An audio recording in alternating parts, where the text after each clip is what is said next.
uncertainty. But if you look at them, just look at them by the by a table, it's very difficult because it goes in different possibility in stages. So decision tree help us to put things on a graphical way so that we can sort of understand the overall situation better. Okay, so as you can see, that is a graphical tool for describing the action availables, the event that occurred, and their relationship, which will be quite difficult to manage all such information. It's like thinking about a network in your brain, which is probably better than having like 20, 30 lines of equations and try to make decisions, try to get something, some sense out of it. So let's look at this example. I think we'll just go through this example and hopefully that it provides some information. It does contain some computation within, but the purpose here will not be doing an exact computation. The exact computation will be related to considering time value of money as well. Okay, everything in engineering economy need to consider time value of money, but along the way, sometimes problem gets more complicated, and then during the computation, we seem to simplify the computation. It doesn't mean that in that kind of context, we don't need to compute precisely or the time value of money. It's just that it becomes too cumbersome to every time we do anything, we need to consider everything. But for your future usage, application of the engineering economy, it does contain that kind of complexity. You have to go through every detail so that your final decision can be made correctly. You have to do that. But again, in a lecture, we will not be able to go through all the tedious computation for every extension that we want to do. Okay, so here the problem will be simplified a little bit, but then the computation also consider a bit on time value of money, but in real case, the computation will be a lot more complicated. So this is a decision problem. To the lab, okay, to the lab, we are making trying to make a decision at the time.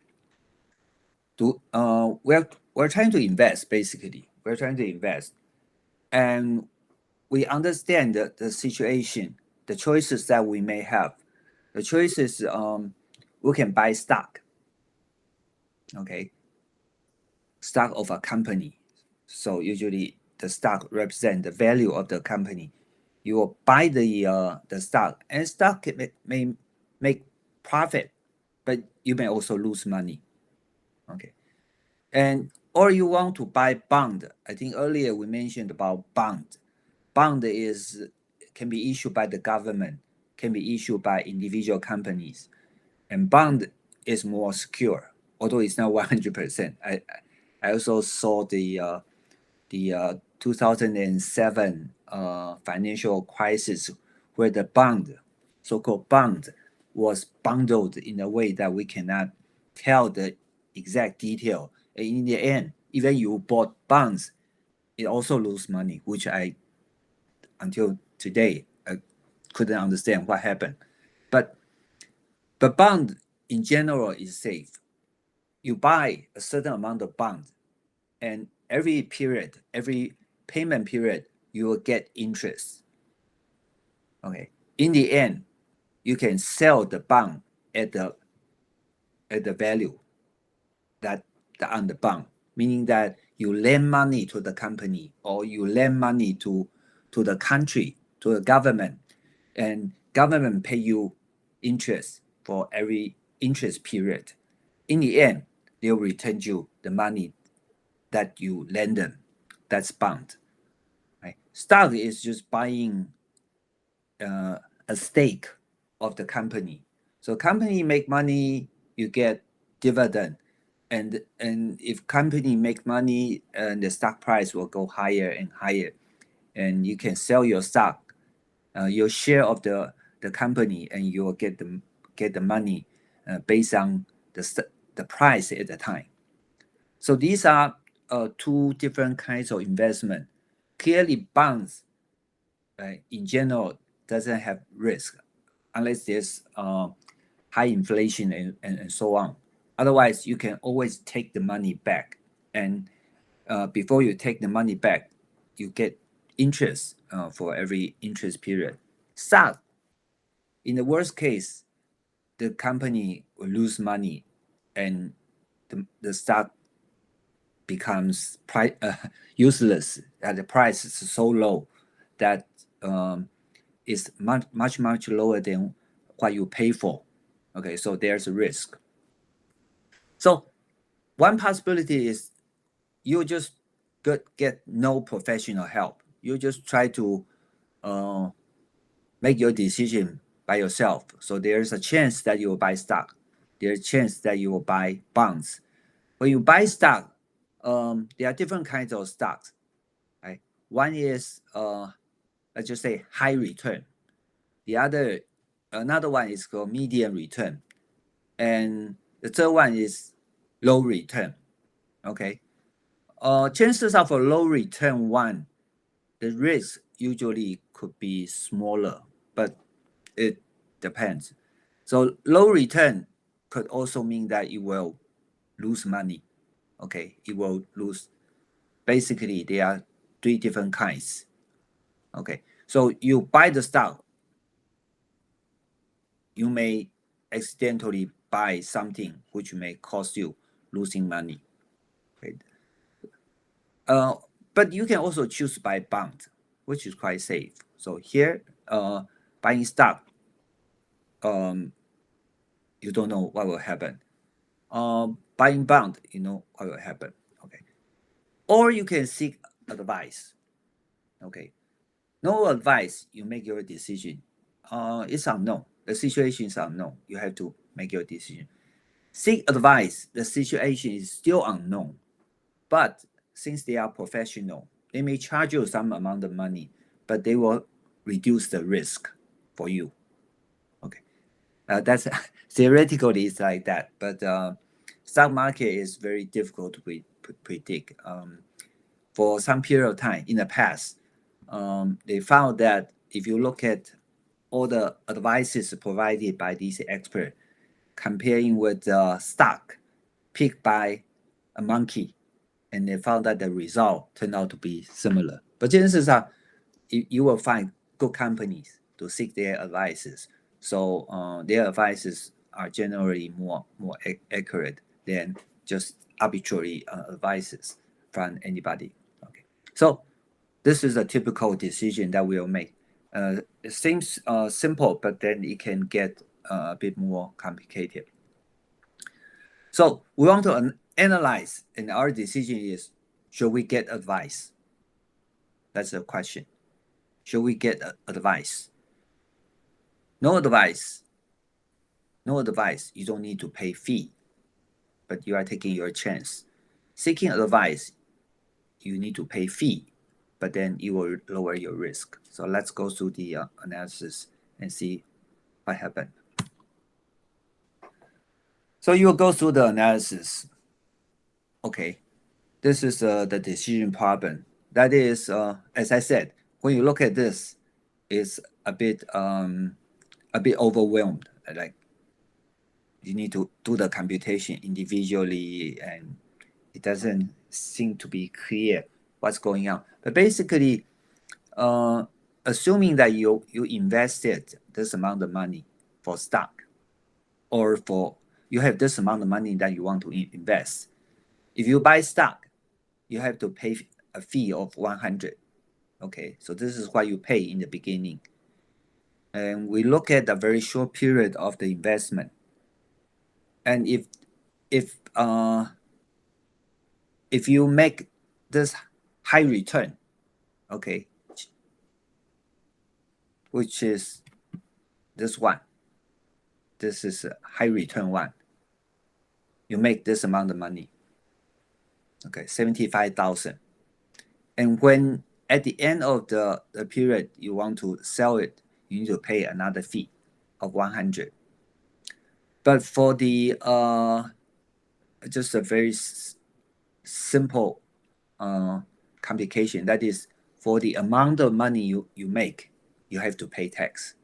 So you look at this amount and subtracting the fee, subtracting the cost, this will be the profit that you get, and you have to pay tax for it. So you have to pay 20% of tax. And this is the amount of money that you will get at the end of the first period. And then this amount given F, find P, then you bring it to the present. So we find the present worth at 5% MARR. This is the present worth of the return of the profit. Okay, so if it turns out that you make 75,000, and that's the present worth. Similarly, we can compute for the second case and third case.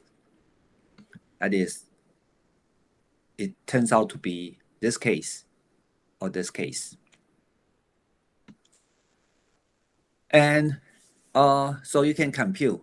And for the second case, again, the computation is basically the same, even though it may be something being simplified and may not be reasonable. But I guess the purpose is not on the detailed computation. The purpose will be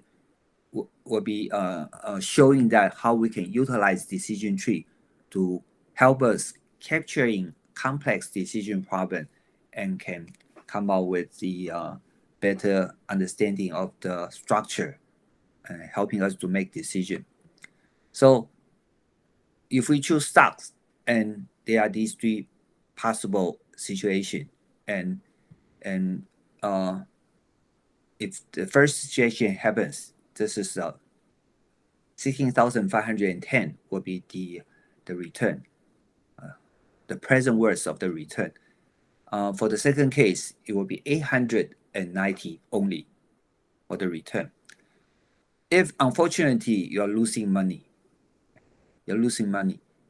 so the result will be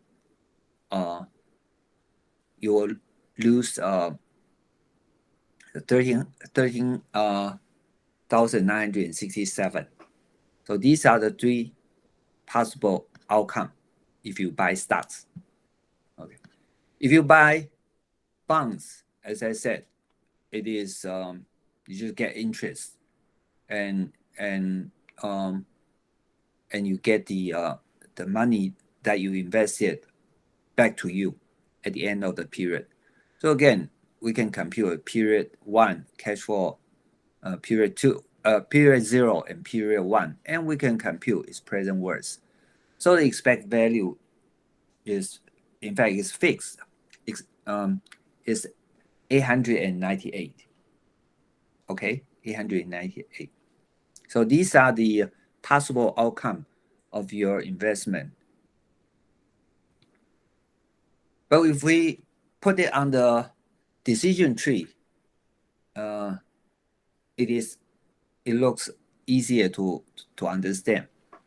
So we invested 50,000, and if we choose to buy stock, there's $100 fee. If we choose to buy bond, there's a 150 for the fee.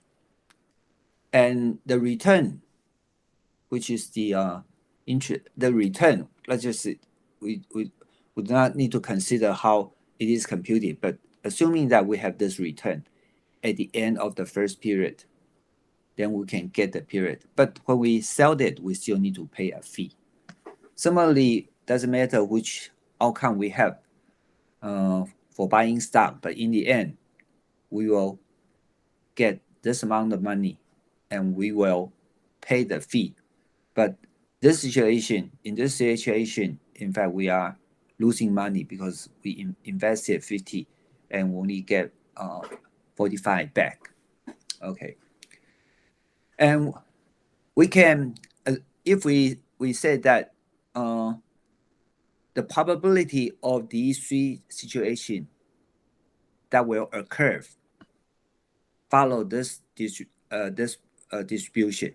That is, there's 25% of chance that we ended up making this amount of money, and 40% of chance that we ended up getting this, and 35% we ended up losing this amount of money. So what we can, the decision problem here is clear. That is, should we, because we make our own decision, should we buy stock or should we buy bond? Which one give us at this point should be the higher expected value? Okay, which one give us higher expected value? So the situation can be analyzed. Since we have probability here, we can compute the expected value of the expected outcome.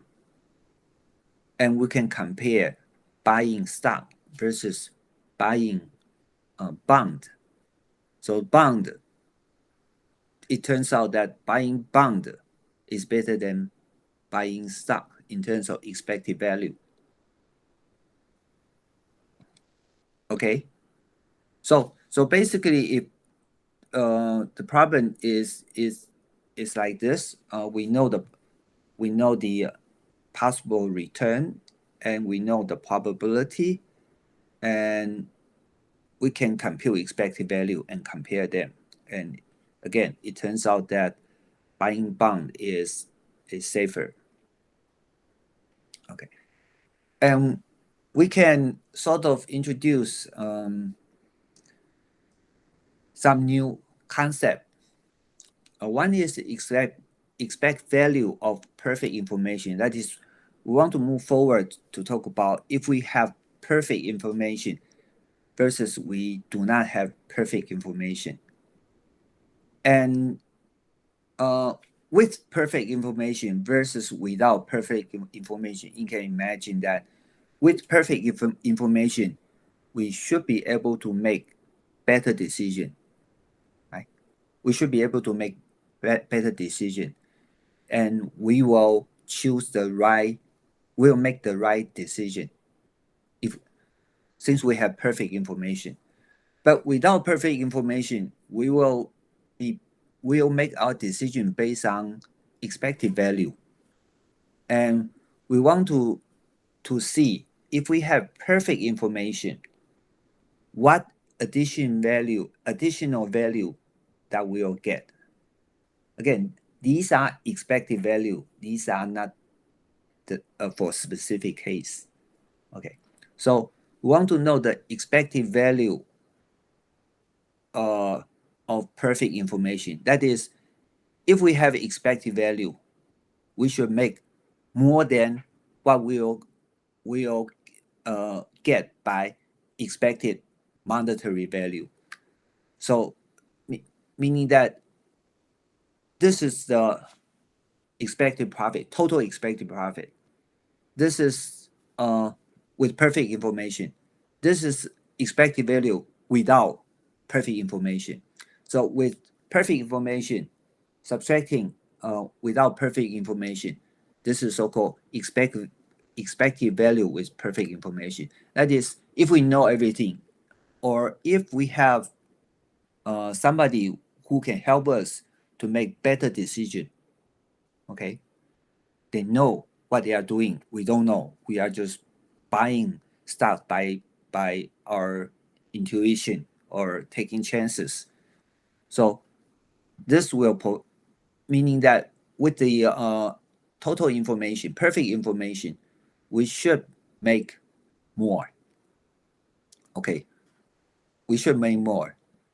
And if we, without the information, what we may also encounter is we'll make a wrong decision, right? Wrong decision. So it is also equal to expected opportunity lost. So either, depending on which angle you look at it, if you have perfect information, you'll make this additional amount of money. If you do not have perfect information, you may make the wrong decision, choosing the wrong one. So this is your expected opportunity loss. So these two values are the same. Okay. So this is so-called, this value basically help us to assess whether or not we should seek for additional advices from expert. If that value, this value is a lot bigger than the fee that we need to pay, then we'll pay for that so that we can ensure that we'll get better result. So we'll look at the computation. Okay. So our decision option. Okay. So our decision option could be for stock over bond for the high return one. We choose the stock. And for the median return one, we choose bond.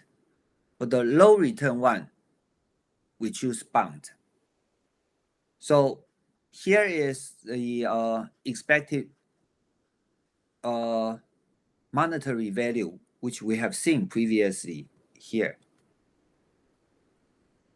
It will be minus, in fact.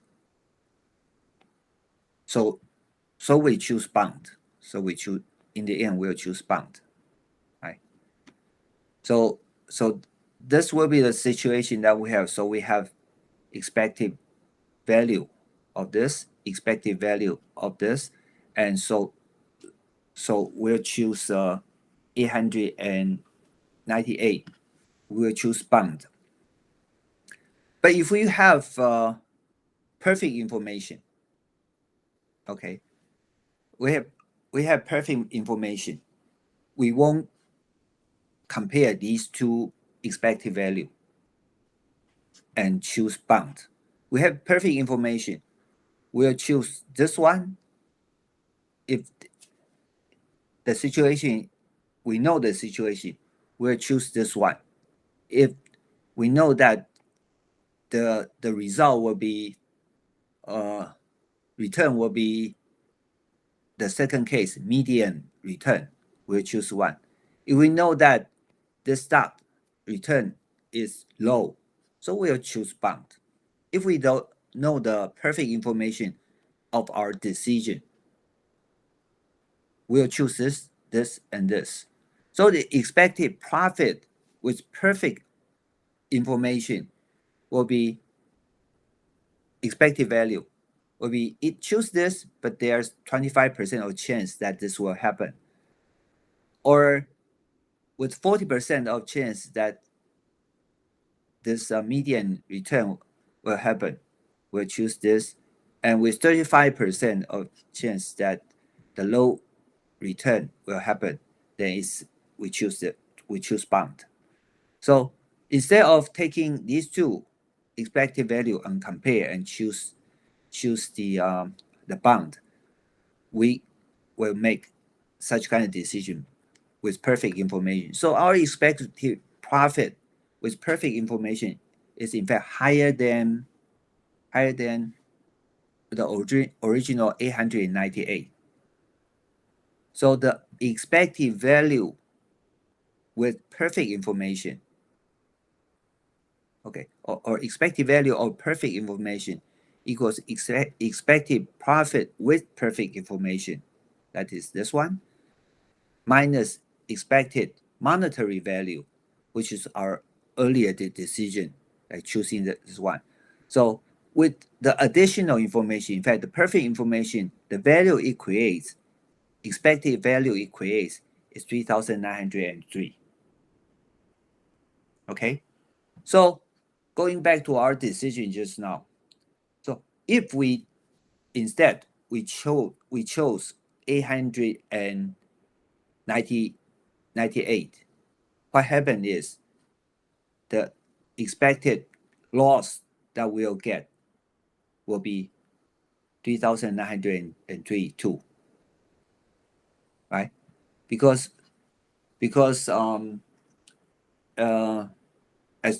as we see that there are also three possible occasions, but if we choose choose bond, so we lost the chance of making this amount of money. This is the difference between this value and this value. So if we make decision on buying bond, and if the result turn out to be median return, we choose bond, then there's no difference because we'll choose bond.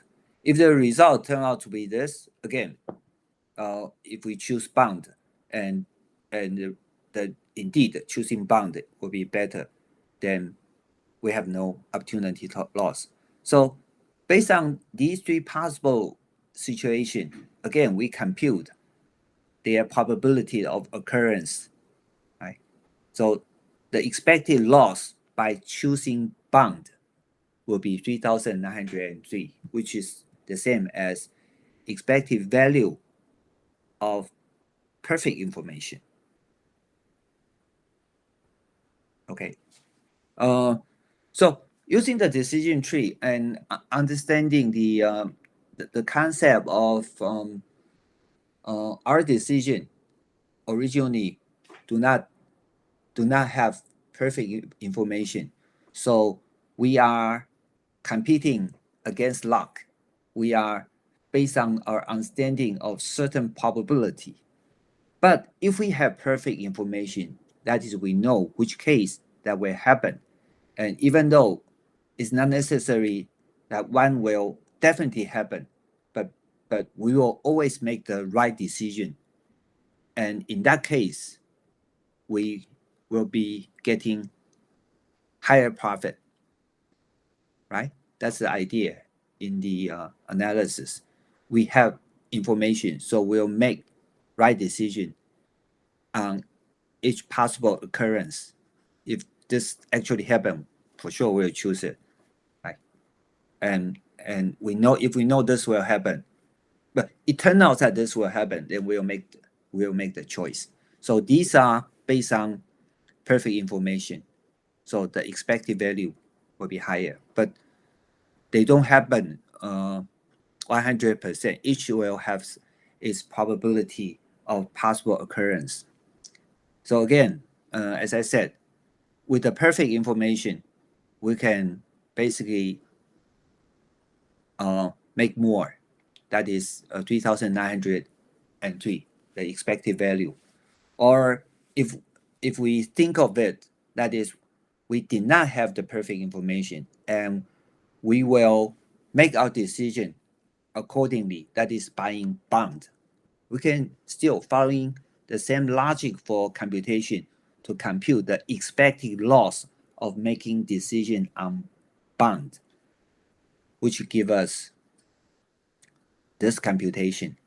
And the result will be 3,003. And this value will be the same, just as we show here. Expected value with of perfect information and expected opportunity loss, right, from different perspective. Okay. And then we can make it a little bit more complicated. That is, since we know that getting advice may be of certain value, then let's just look at the situation that if we need to pay fee to get advice, and we want to see whether or not we should get the advice. Remember here, we show that our decision is in fact here. Should we seek advice? If we do not seek advice or seek advice, we want to see which one present higher value. Okay. So now we can look at the case where we seek advice. If we seek advice for stock investment, again, we will need to adjust the cash flow. We need to revise the cash flow. For stock investment, there are three possible occasions occurrence, but we just look at the one which we will get this amount of money. And again, we need to pay additional fee and so on.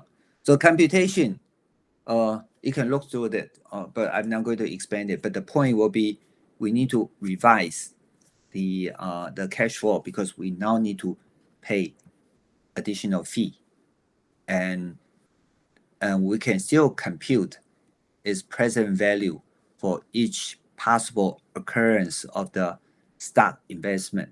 So this is the high return one. The value becomes 16,348. And for bond, if we seek advice and the decision was to choose bond, so the return will not be higher. Return will even be lower, because in the advice from the person, the expert who provide the advice will give you the decision of buying bond. So buying bond is an easy decision, and the return is fixed. So in fact, your expected return will even be lower. You pay additional 200. You can say that you pay additional 200 for nothing, because that result you know already. Okay, if it turns out that the situation is not favorable to get stock, and the advisor asks you to buy bond, and that's your return. And we can put them again in the decision tree. Now we have the case of do not seek advice and seek advice, and we want to see whether or not we should seek advice or do not seek advice. And for do not seek advice, so chances are what we want to compute is, if we seek advice and if we can get better results and this is no advice. Okay, if we seek advice, there's also a situation that is certain things may happen, or certain stuff may happen, but the when this case happens, but the advisor may have favorable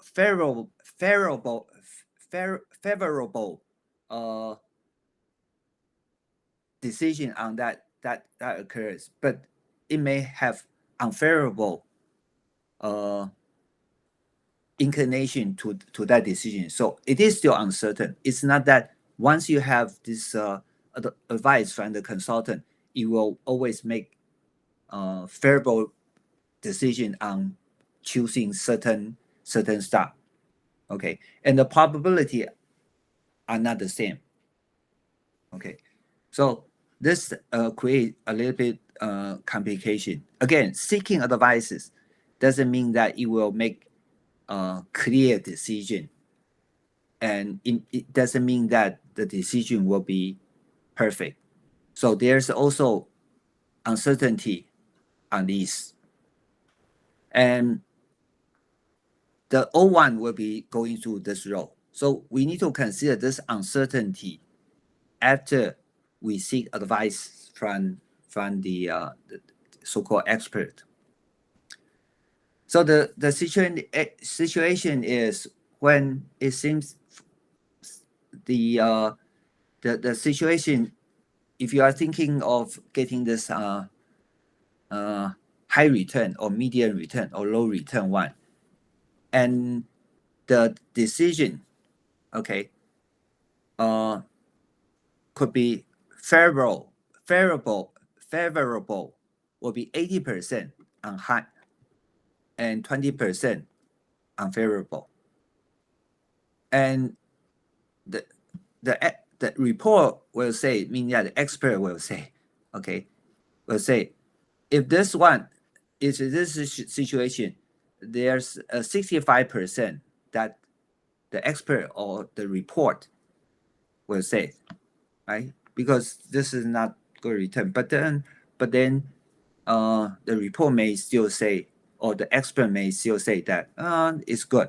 So there's a chance that they'll say good. But there's also 35% they'll say not good. For the low return one, okay, again, the expert or the report will say, oh, yeah, this is good. Then you'll choose it. And they may say that it's not good. 80% that they will say not good. So there's this uncertainty. It's not that they will make the right decision under different circumstances.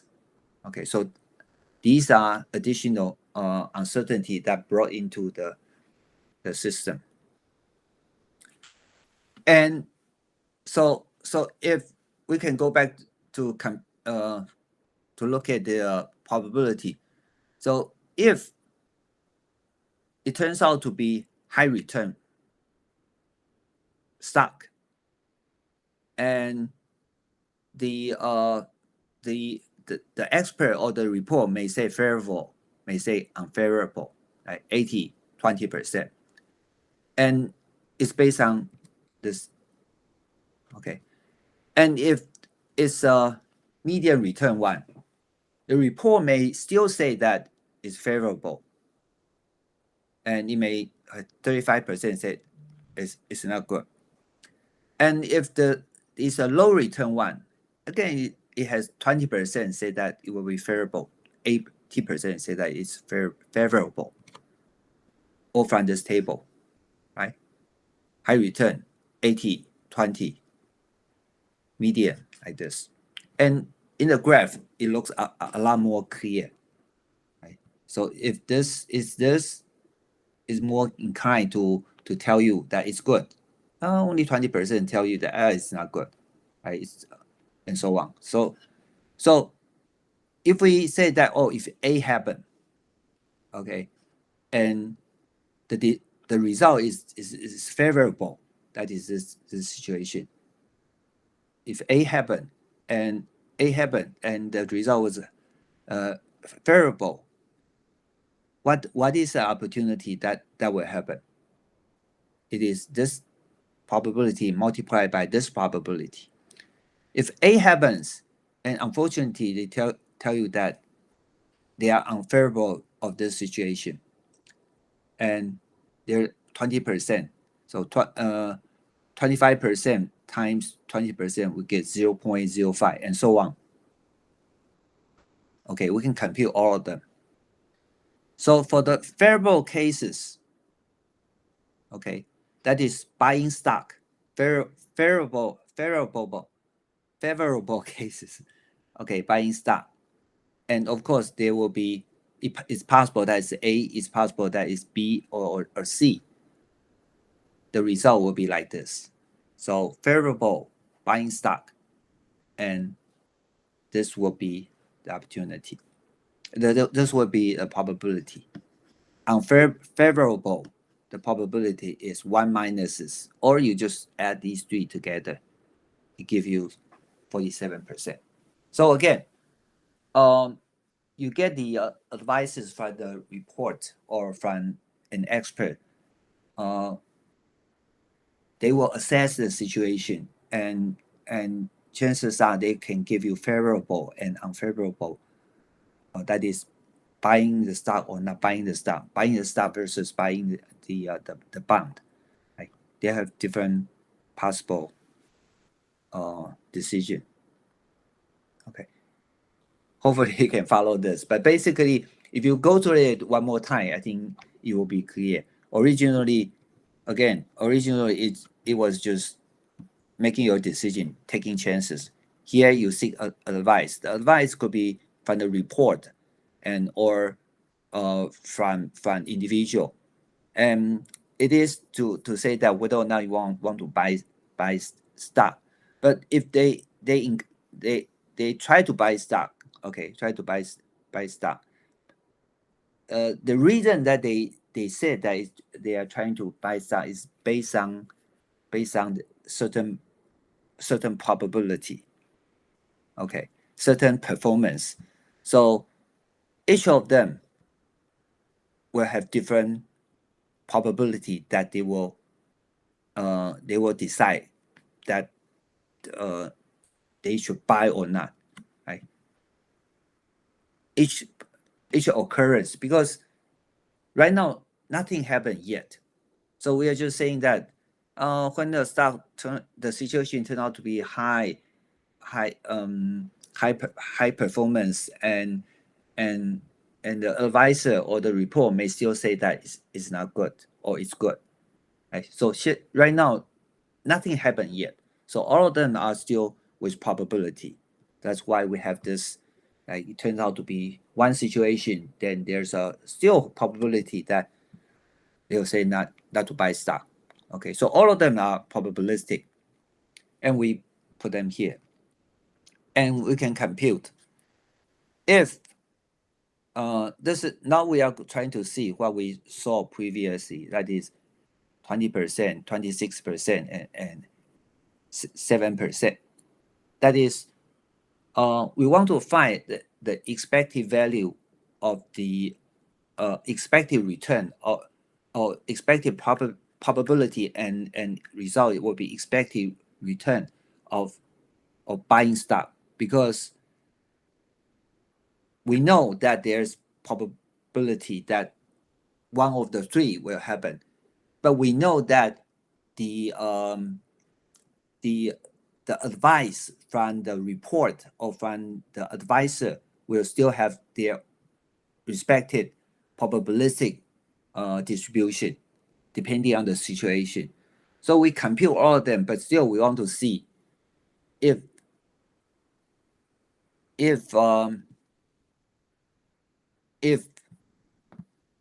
A or B or C happen, and the decision was to buy stock, okay, to buy stock, then we'll have some expected profit out of it, right? So that's what we are trying to compute. So now, instead of doing that, we will see that if A happen is from that graph, we have B happen and C happen, and we happen to choose it, the probability is only 53%. And there's 47% that we will not buy it. And then now we want to see if we choose it happened to be A, or if we choose a stock, it happened to be B, and we choose it happened to be C, what will be their probability? And similarly, if we did not choose it happened to be A, did not choose it happened to B, did not choose it happened to be C, and what will be their probability? So we take them to this final decision. So it goes on like, if we don't have professional help, this is expected value that we'll get, and with the probability, we know the expected value. Then we compare the case of buying stock versus buying bond. We choose bond, and we choose bond. Okay. Now we seek advice. again, we have these occurrence which we have shown earlier, but again, we are not doing the computation. We see that the bound will be reduced, right?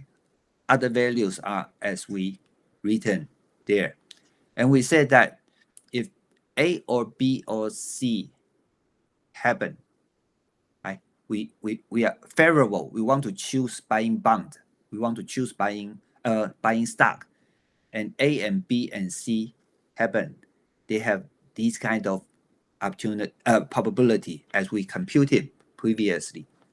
So we can compute the expected value if we choose to seek advice and the advice just happen to favor on buying stock, and the expected value of that situation will be 4,732. If we seek advice and it's unfavorable of buying stock, and the expected value of buying the bond will be 698. So if we compute them and compare the percentage between these two, and it turns out that the expected value, there's favorable and unfavorable. The expected value will be 2,836, and compare these two, and the result will be we should seek advice. Okay, so again, the structure of here, the lower part, will require capturing the uncertainty during the process, and we need to structure these uncertainty and compute their corresponding probability accordingly, and compute their expected value, and using those expected value for making decision accordingly, and the decision tree will be expanded like this one, and we can go from the endpoint, and based on their probabilistic distribution and adding them together gradually and reaching the final decision. Okay, so this is also a problem. Decision tree may be simpler, maybe more complicated. The point will be to understand the probabilistic nature of this decision and coming out with the right probability at different points, so that we can correctly compute the expected value along the way. Our decision will still be based on the expected value at different nodes, and making comparison for making decision. So if we seek advice, if the result was favorable of buying stock, this is the expected value. The result is the decision is unfavorable buying stock. Again, there are this the probability. I should have put probability here. Then we can add this probability expected. We can compute the expected value here to get this result. Okay. May not be very clear, but I think at this point may not be very clear. If you are interested in reviewing the contents, I feel that I try to point out the points as much as clear as I can, but there are too many terminologies, too many probabilities there, so it may not be clear at the first round. But if you watch the slides and try to listen to the presentation again, hopefully you can understand better. Okay, so I think I'll pause for now, and for 10 minutes, and we'll continue for the replacement. I think the replacement part is easier, but it's just basically knowledge that you also need to know. We'll go to that chapter after 10 minutes break. Okay, let's take a break for 10 minutes.